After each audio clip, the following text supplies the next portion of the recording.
ceux qui sont venus avant moi sont des voleurs et des brigands. Ainsi dit Jésus. Jean 10, verset 8. Nani oya kiliboso na Yesu alongi mission? Nani onkolo atindaki ye bongo akokisi maloba na nkolo? Bobele Yesu. Kakayo, papa Kakayo, papa Kakayo, papa Oya sibisa kanda na Nzambe. Kakayo, papa Kakayo, papa Kakayo, papa Oya sibisa kanda na Nzambe.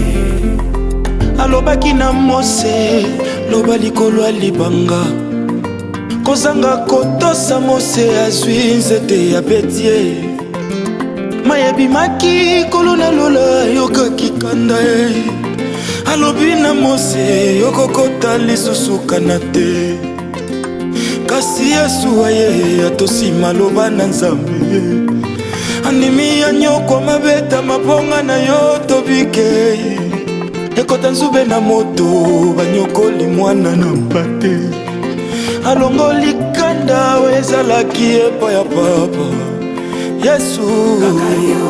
Kakayo, papa nakoma kosololanga na Nzambe. Likolo na yo Yesu napesa yo nini? Koma moninga na yo nga kongole yo Nzambe. Ajunange kokani te na oya yo ya. Osobenganga moninga na yo. Sela ya kulusu tokoma bandeko Yesu. Kasoyaka pona bayuda pona ngate. Kumisama Yesu.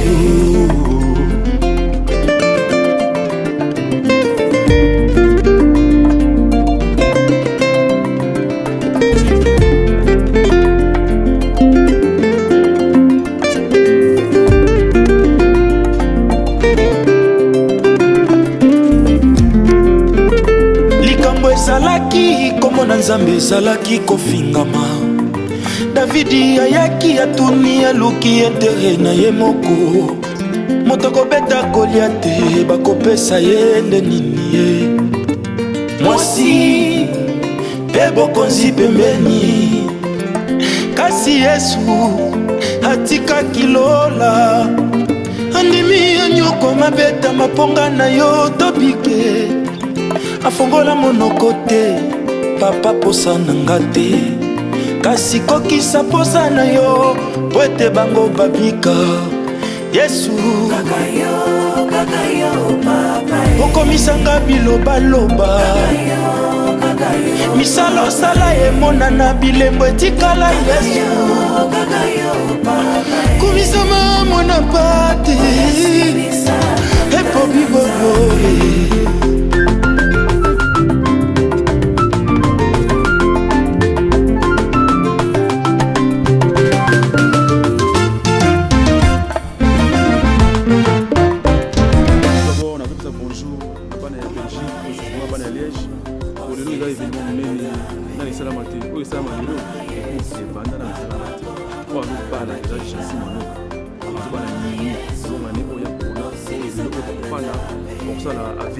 Donc les avis évidemment nene tout le monde dit que outil ba France précisément na ba Orléans ba Tchemla depuis awa pour assister pour participer à mariage que les mariage du siècle master na Chassi Manoka donc master di quoi qui ça donc to police kamoko donc les essais nene déjà pour ngeza vraiment ça ravi de ma plaisir ça joie quoi c'est mon donc papa mbolika kanzamba sunga baki so na facilité ba masa na ngai o to bona bona ba nasa manuka ba to ba papier la ba Thierry Defo ba Pierre Loubi ba Doudou Wawa les doyens donc les deux événements menés donc na zope sa bana ya Allemagne ko ba yawa bana ba oti un peu partout France Londres en tout cas vraiment merci à mingi, merci à nous lelo pour la lelo na fête pour nene oyo ko sala mbawo.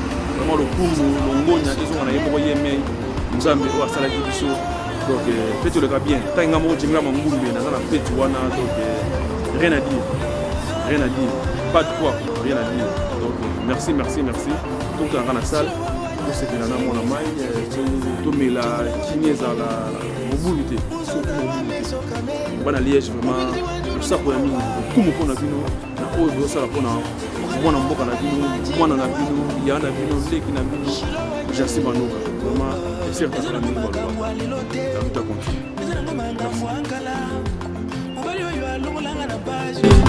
akotalika mona ngai akomizanga molongi bitumanini nga na bunda akomizanga ngai ndeko na ye nga na ye atamboka moko te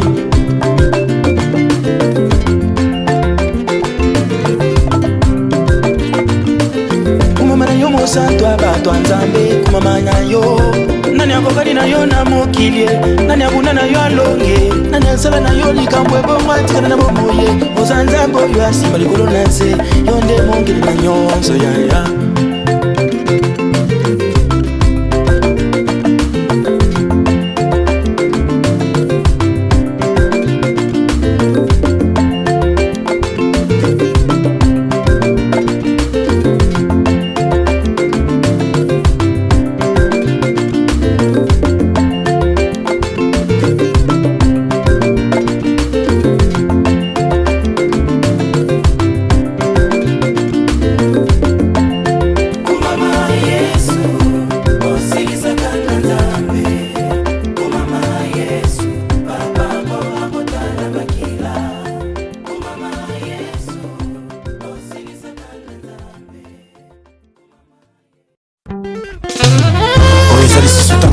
lela pona ekolo te tolelipe mingi oyo ekomi ntango ya kotelema kolata kanda esantu kobanela ya kobanela kopapa ya kopapa kokata ya kokata kobelela moto na nzambe kita mpona kosikisa misala ya satana moto itisa moto yaya ezikisa misala ya satana na mboka moto itisa moto yaya ezikisa misala ya satana na mboka loboko na yawe ezali ya kosembola mpo ekolo epambolama mpe bayekongo obambo na nkembo na yawe sembola loboko tomona nguya na yoe kasi na ekolo na biso osala ya minene utayo bandala bato obongisi nini mpona mboka tomei na pasi ya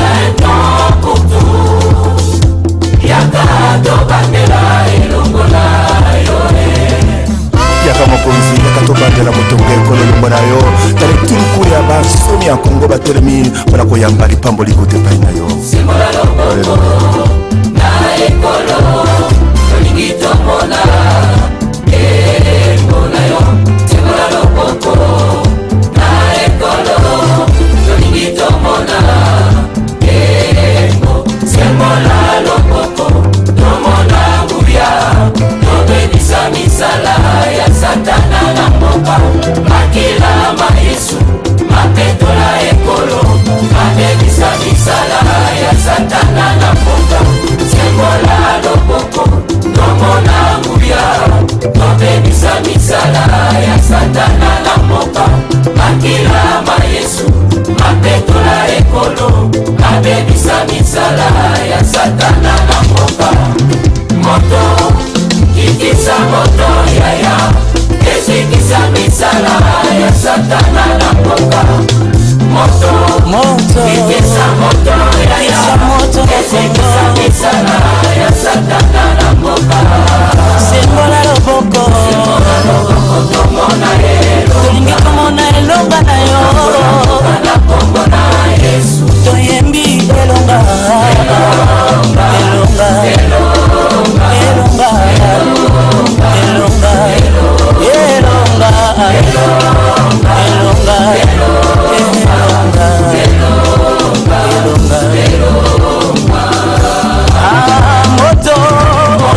moto na yo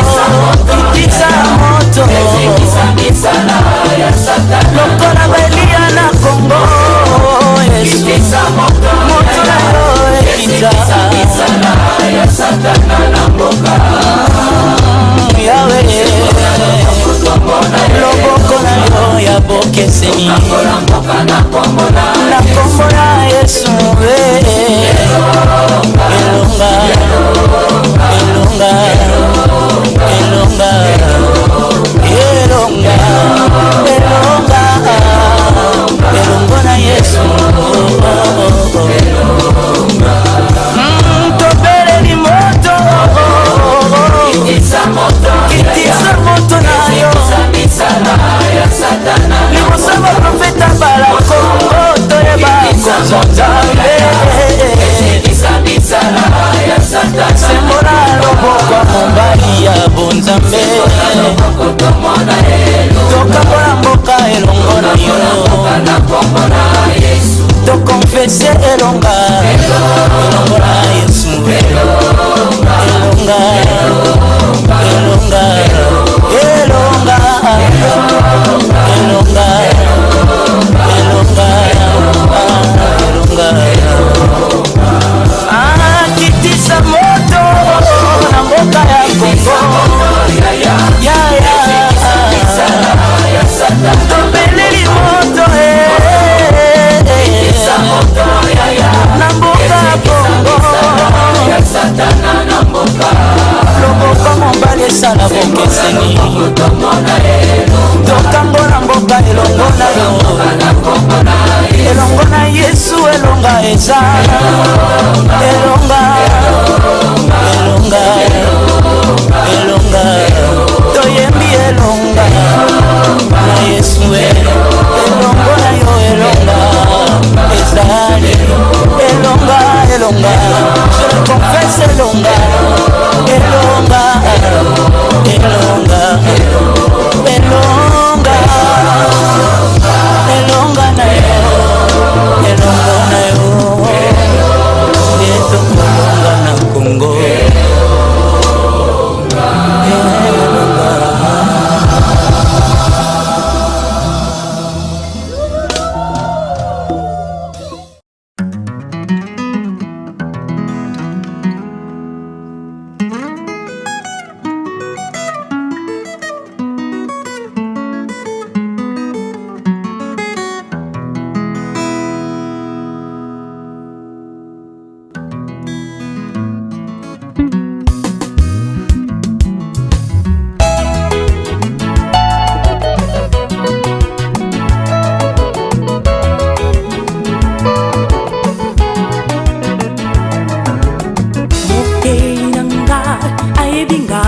na kombo nanga ngai pe na yebiye na kombo na ye mokili nanga ayebi ngai na kombo nanga ngai pe na yebiye na kombo na ye mokili nanga alobi ayebi ngai na kombo na ngai na ndimi ye ngai pe na yebiye na kombo na ye toyemba mokili nanga ayebi ngai na kombo nanga ngai pe papa na lola na kombo na ye ata minyoko vrema ya solo ayebi ngai na kombo nanga pape ngai pe na yebi ye na kombo na ye toyemba mokili nanga ayebi ngai na kombo nanga ngai pe na yebi ye na kombo na ye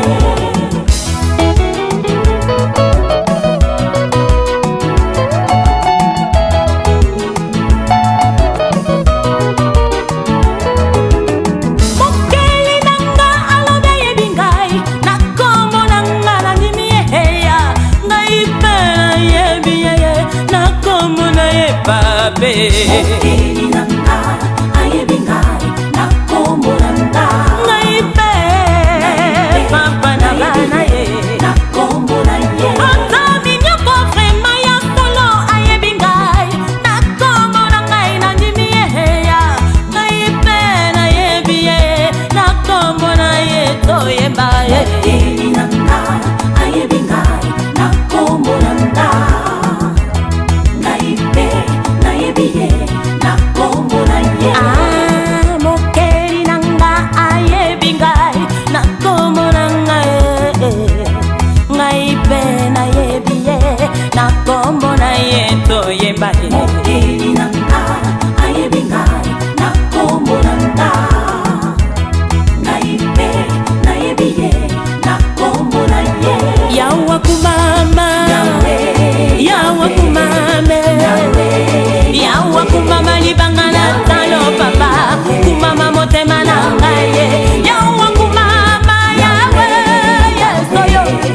Yahweh, Yahweh kumame, Papa banae, Yahweh, Yahweh.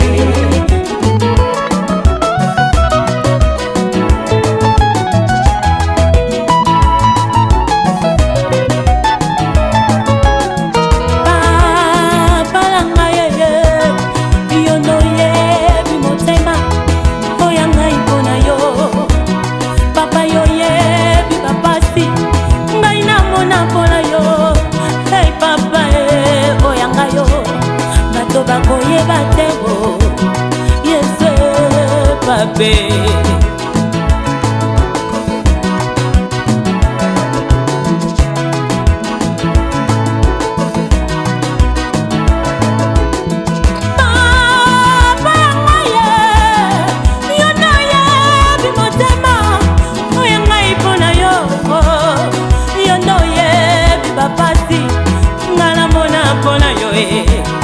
Papa oya biso bato bakoye bateye atana leli na lembiye abato bakondi bangate o atana mipasoli bilamba bato bakoseka ngai koseka ye eza kaka yo nzambe na ngai ye yango ngala kokima yo te ata bakangi ngai miso ngala koloba kaka bosolo oyo nde nzela ya bomoi yo yebi mpina ngai yo ata bapasolinga bilamba ngala kokima yo te ngala koloba kaka bosolo oyo nde nzela ya bomoi yo yebi mpina ngai yo kombo ninyo lingaka babenga yo nabenga yo sikoyo olingaka kombo ninyango babe nabenga yo sikoyo nayebisa baninga tobenga yo nabenga yo sikoyo eskolingaka jova rafaema nabenga yo sikoyo olingaka jovanisi nabenga yo sikoyo olingaka alfa omega bo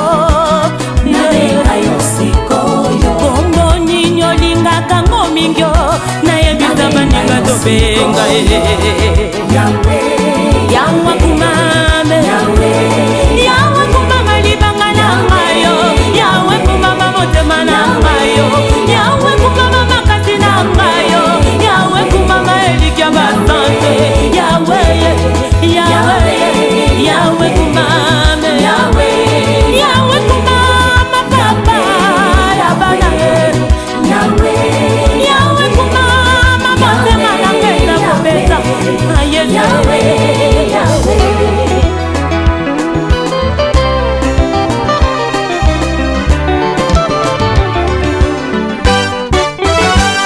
Elohime papa yonde nzambe na nguya toleli yo papa ya kosunga bane Yahweh Shilo Hallelujah toleli yo papa ya kosunga bana Elohime yeso yo mo pesi na kimya toleli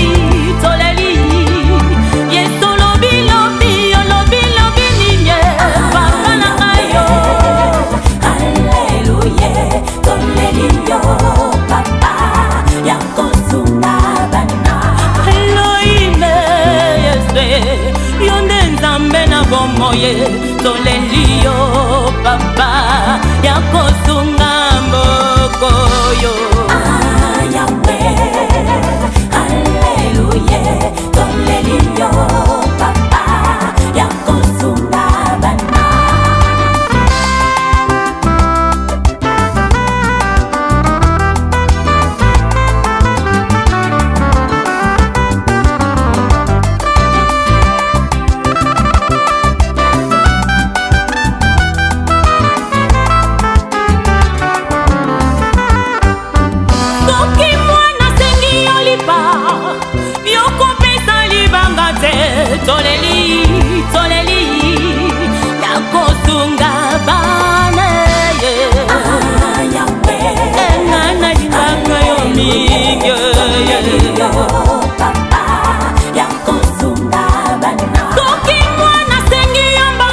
okosunga biso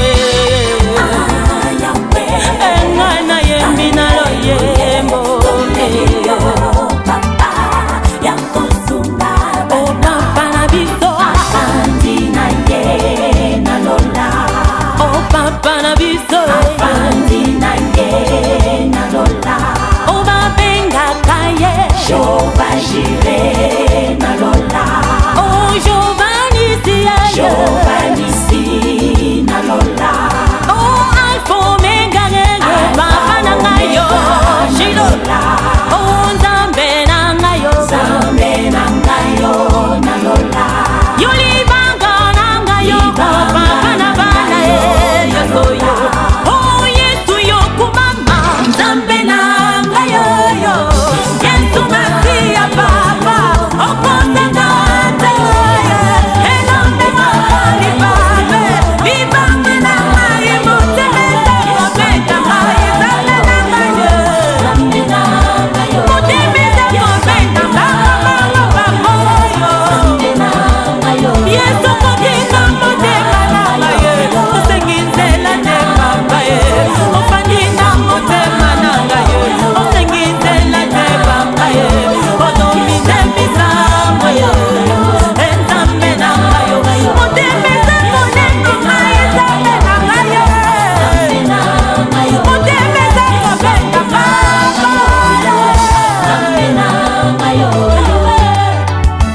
kumama Yesu yo kumama Shilo kumama Yesu yo papa kumama Shilo bolingo ya motema motema motema vina ngaye Yesu kanganga singa na kingo hata na kimi nazongela ngayo Shilo kumama Yesu yo papa kumama Shilo kumama Yesu yo kumama Shilo yo bolingo ya motema motema motema vina ngaye Yesu akanganga singa na kingo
Oye,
le bâtiment pour les autres, on vit. Rien à dire. Rien à dire.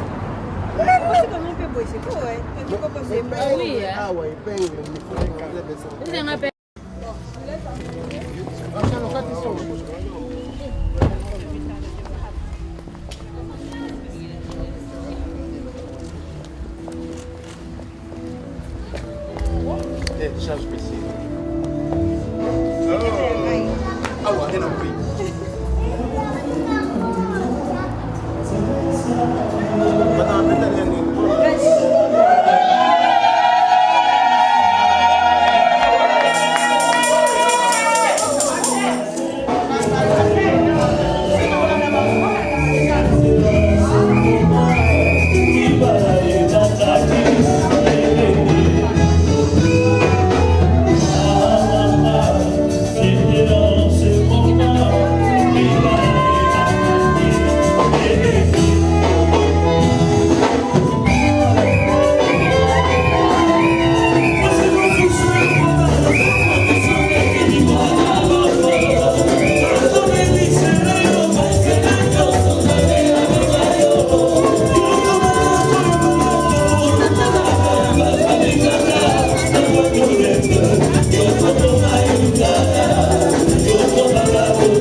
acclame encore le Seigneur. Donne encore gloire à Dieu. Bénis le Seigneur par ses acclamations. Merci, Papa. Bonsoir, toute la gloire et l'élévation. Au nom de Jésus-Christ. Amen. Voilà, bien-aimés, nous allons inviter vos couples de prendre place. Ma soeur Mimi, si tu peux t'approcher. Le frère Jancy aussi. Voilà, prenez place et je vous prie bien aimé de nous asseoir. Nous continuons le programme. Nous continuons à rendre grâce à Dieu, nous continuons à bénir le Seigneur pour ces grands jours, pour nos bien-aimés. Voilà pourquoi il y a des personnes qui vont manifester cette joie par des cantiques et des témoignages, tout cela pour rendre gloire à Dieu, être reconnaissant de ce que Dieu va faire encore cet après-midi dans la vie de nos bien-aimés. Alléluia. Voilà, sans plus tarder, je vais inviter les Myriam, qui sont nos mamans. Si elles sont là, je vais les inviter à s'avancer et nous les employons.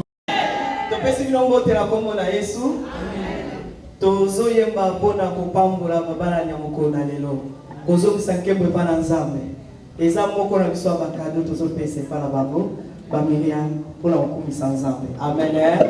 Lelo eza mokolo esengo. Amen. Alleluya. Wapi maboko nzambe apesa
pas l'homme pour mentir, ni le Fils de l'homme pour se repentir. Alléluia. Frère Jean-Si, si tu veux faire de ces paroles tiennes, elles se manifesteront. Si Dieu dit que tu seras la tête ou la queue, crois en cela. Fais de cette parole la tienne, elle se manifestera dans ta vie. Et tu peux faire de ton couple aussi la tête. Tu peux faire de sorte que ton couple réussisse de mieux en mieux. Alléluia. Ce qui a commencé aujourd'hui peut demeurer jusqu'à ce que le Seigneur vous sépare. Amour, aussi Christ revient. Acclamons le Seigneur. Voilà, nous continuons. Il y a une sœur qui veut témoigner pour nos bien-aimés, qui a quelque chose à exprimer pour nos bien-aimés, donc je vais l'inviter, la sœur Flo Botti, si elle est là. Elle a l'invité de s'avancer. Elle a exprimer pour nos bien-aimés.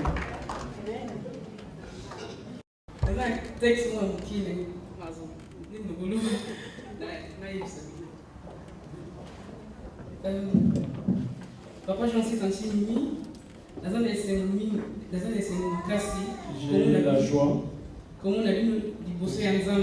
voir au devant de Dieu, ainsi de la famille et toutes les personnes qui sont ici.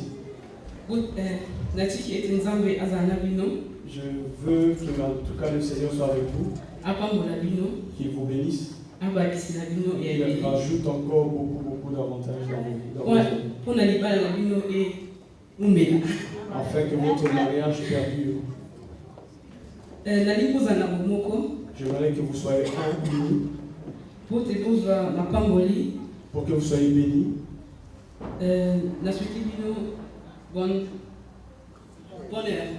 Je vous souhaite le bonheur. Pour la vie. Bon, gloire à Dieu. Sans plus tarder, nous allons passer à un moment très important. Bien-aimés, j'aimerais que ces jours, cet instant, soient dans les annales, que cette journée reste dans leur cœur, qu'ils soient marqués dans leur cœur, qu'ils se souviennent à jamais, qu'ils voient réellement que tu étais venu parce que tu les aimais et que tu les portais dans ton cœur. Voilà pourquoi chante avec nous, loue Dieu avec nous, bénis le Seigneur avec nous ensemble avec la chorale. Bien-aimés, danse, manifeste ta joie, manifeste ton amour. En faisant cela, non seulement tu donnes gloire à Dieu, mais tu bénis et tu manifestes ton amour envers nos bien-aimés. Alléluia.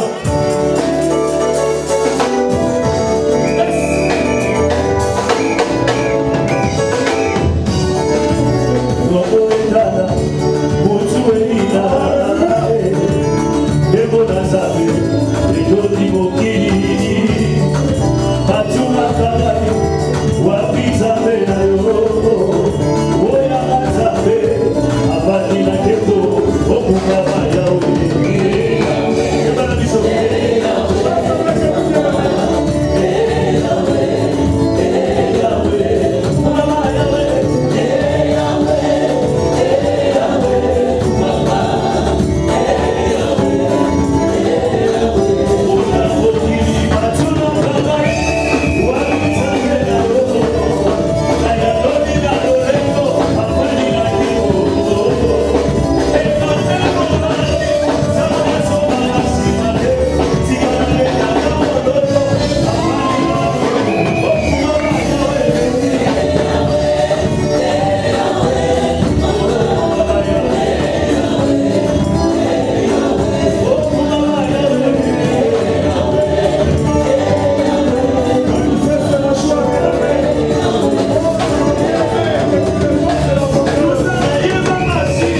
nous te disons merci. Reçois toute la gloire, l'élévation et la divinité dans le nom de Jésus-Christ. Et nous disons Amen. Voilà, bien-aimés, sans plus tarder, je vais inviter l'homme de Dieu, le vrai qui va s'avancer. Et de trouver une femme, c'est vraiment quelque chose aujourd'hui qui est de plus en plus rare. Tupamboli nzambe pona kolukana no kobanda kopona penza likambo ya libala lelo eza penza likambo moko ya pasi ko kozwa mwasi ya malamu to ya mobali ya malamu. Alléluia. C'est pas moi qui le dis, la Bible, c'est la Bible qui le dit. La Bible dit trouver une femme, c'est trouver le bonheur. Amen. Mais c'est une grâce venant de Dieu. Kozwa mwasi penza ezali malamu na ngolu wana eza koutande epa ya nzambe. Amen. Parce que tu peux trouver. Il y a des gens qui ont changé des copines, changé des compagnons, des compagnes. Mais une femme pour le mariage, c'est un choix très difficile. Et si tu fais ce choix-là, c'est que vraiment tu es un homme encouragé, j'en sais. Amen.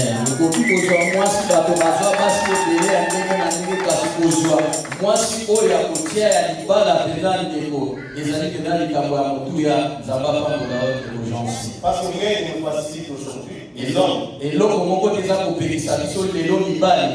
Vu que tout le média, olandisa nyonso tu ya mokili. Le magazine met l'accent sur le superficiel. Na nyonso tu oyo eza koleka na mokili. Sur la beauté qui est superficielle. Olandisa makambo kitoko. Voilà pourquoi ceux qui s'engagent juste d'aller de trouver une femme à cause de la beauté. Oyo baza komikotisa kolanda mwasi kaka po aza kitoko. Faut un mauvais choix. Baza kosala kopona parce eloko ya mabe. qu'une femme c'est plus que la beauté. Mwasi azali koleka kitoko. La femme c'est celle qui craint le Seigneur. Mwasi ezali nde oyo abangaka nkolo. Amen. Amen. Voilà, cet après-midi je vais partager une pensée avec nous. Ngonga oyo penza kokende molai te na likanisi ya ngana bino. Non, j'ai pas dit que je m'appelle molai te. Mais j'ai dit je vais partager avec nous. Nakokabola biso nyonso tu elongo. Le frère ne veut pas que nous soyons longs, donc on va exaucer sa prière, on va être bref. Amen. Amen. Non, je suis dans la joie des jeunes prendre des initiatives, des décisions comme ça, c'est quelque chose d'extraordinaire. Amen. Amen. Ma première pensée, c'est d'abord ce que Dieu pense en ce qui concerne le mariage, l'institution du mariage. Donc, je suis dans le livre de Genèse, chapitre 2.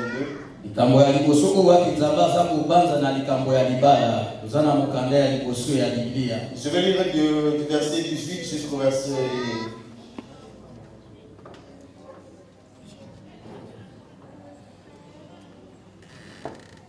jusqu'au verset 25. J'ai lu la parole de Dieu. Amen. L'Éternel Dieu dit, il n'est pas bon que l'homme soit seul. Je lui ferai une aide qui soit son vis-à-vis. C'est une autre version, chez moi c'est vis-à-vis, une aide semblable. L'Éternel Dieu façonna à partir de la terre tous les animaux sauvages et tous les oiseaux du ciel, puis il le fait venir vers l'homme pour voir comment il les appellerait. Il voulait que tout être vivant porte les noms que l'homme lui donnerait. L'homme donna des noms à tout le bétail, aux oiseaux du ciel et à tous les animaux sauvages. Mais pour lui-même, il ne trouva pas d'aide qui soit son vis-à-vis. Alors l'Éternel Dieu fit tomber un profond sommeil sur l'homme qui s'endormit. Il prit une de ses côtes et renferma la chair à sa place. L'Éternel Dieu forma une femme à partir de la côte qu'il avait prise de l'homme et il l'amena vers l'homme. L'homme dit, voici cette fois-ci qui est faite de mêmes os et de la même chair que moi, on l'appellera femme parce qu'elle a été tirée de l'homme. C'est pourquoi l'homme quittera son père et sa mère, s'attachera à sa femme et ils ne feront qu'un. L'homme et la femme étaient tous deux nus et ils n'avaient point honte. Seigneur, nous voulons te rendre gloire et te bénir. Car nous croyons, ô Dieu, que ta parole elle est puissante. Ta parole change la vie, peut changer la vie d'une personne. Voilà pourquoi, ô Dieu, pendant cette cérémonie, nous te prions que ta parole ne retourne pas auprès de toi sans pour autant accomplir les effets de la vie d'une personne ce soir. Que cette parole puisse être une motivation, puisse être un encouragement puisse être une libération, une délivrance.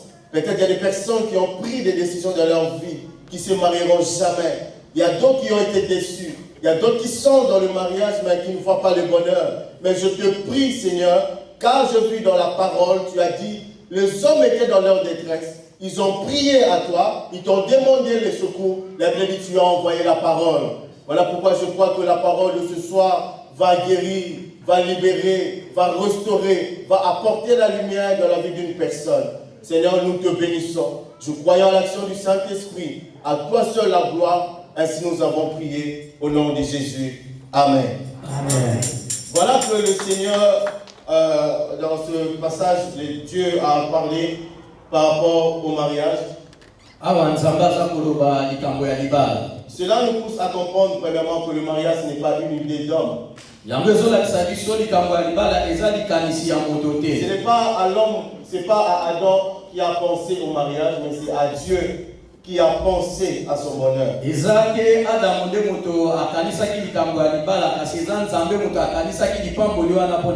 C'est Dieu qui a dit dans le verset 18 qu'il n'est pas bon que l'homme soit seul. Et Dieu est notre créateur qui a créé l'homme.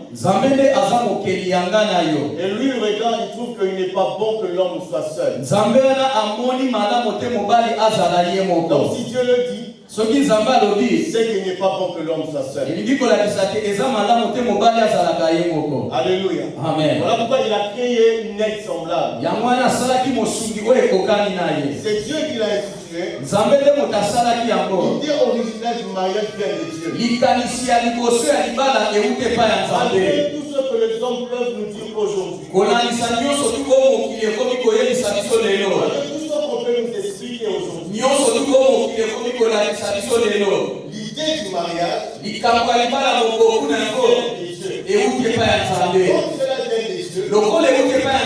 si nous voulons nous réjouir ou réussir notre mariage, nous avons besoin de ces dieux. Alléluia. Amen. Nous parlerons de Dieu parce que c'est un mariage chrétien. Et nous comprenons par la foi que sans Dieu, c'est difficile de réussir le mariage. Alléluia. Amen. C'est Dieu qui a vu le besoin de l'homme. Et il a créé une femme. Alléluia. Amen. Donc il n'est pas bon d'être seul. L'homme ou la femme, il n'est pas bon. Si tu avais pris les décisions d'être seul dans la vie, je te dis, il n'est pas bon.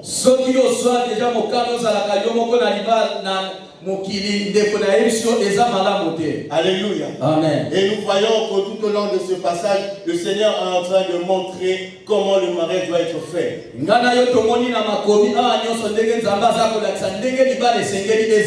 Mais moi je ne resterai pas là-dessus parce que je sais que le pasteur va nous donner encore les institutions du mariage. Moi ma pensée elle est autre. Ce que j'aimerais partager avec nous ce soir, c'est que premièrement c'est une pensée, c'est une réflexion. Lorsque nous parlons mariage, nous associons directement le bonheur. Alléluia. Il est inévitable de ne pas parler du bonheur quand on parle de mariage. Moi, mon interpellation, c'est le bonheur. C'est quoi le bonheur? Est-ce qu'on trouve le bonheur réellement dans le mariage? Alléluia. Amen. Parce que lorsque nous parlons mariage,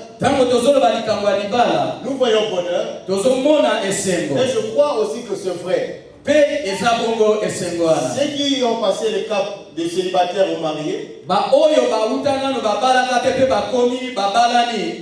ils se rendent compte que lorsque j'étais célibataire, il y avait des choses qui me manquaient. Mais dans le mariage, j'ai pu constater beaucoup de bonheur. Namoni penza esengo ebele. Alléluia. Amen. Amen. Amen. Malgré tout ce que nous pouvons entendre, le mariage c'est un vrai défi aujourd'hui. Ceux qui ne sont pas mariés veulent se marier. Ceux qui sont mariés veulent revenir célibataires. Et même les institutions gouvernementales fait en sorte que décourager de plus en plus. Alors que les personnes préfèrent vivre ensemble. J'ai entendu des gens dire que lorsque nous étions encore, lorsque nous vivons ensemble et sans se marier, on était plus heureux que lorsque nous sommes entrés dans le mariage.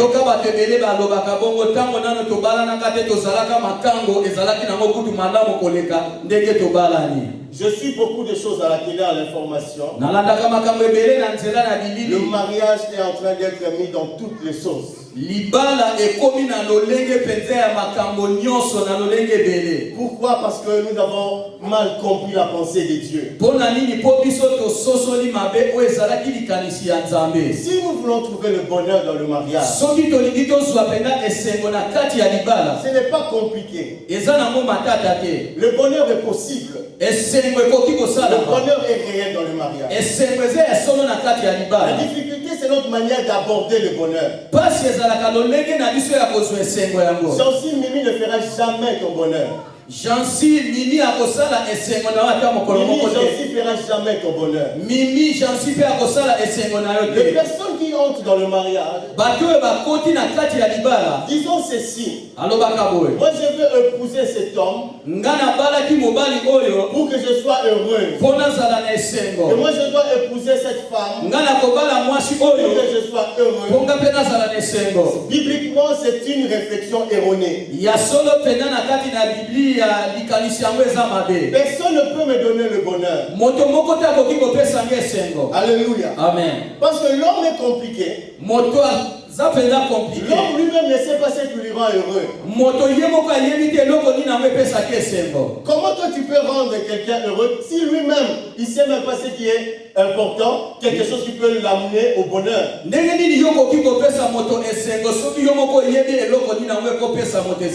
la parole de Dieu parce qu'il a beaucoup de réponses à nous donner par rapport à cela. Du point de vue de Dieu, où se trouve le bonheur? La Bible dit ceci dans Actes chapitre 20, le verset 35.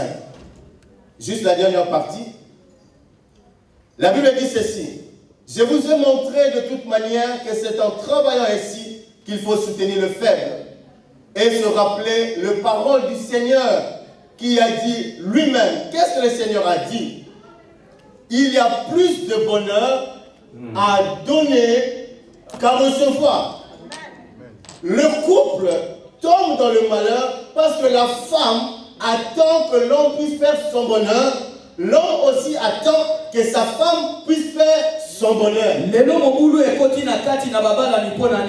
Mobali azakozela azwa esengwe pa na mwasi ezo yake mwasi pa azakozela azwa esengwe pa na mobali ezo yake ya mwana lelo mobulu ekoti. Alléluia. Amen. Pourquoi? Parce que le maître, le Seigneur, notre créateur a dit, et l'apôtre Paul dit, rappelez-vous de ces paroles. Nkolo yemoko alobi to songi samakanisi na liloba oyo qui a plus de bonheur bolamu penza malamu ezali mingi à donner qu'à recevoir. Eleki na kopesa ete yozwa. Cela veut dire ceci.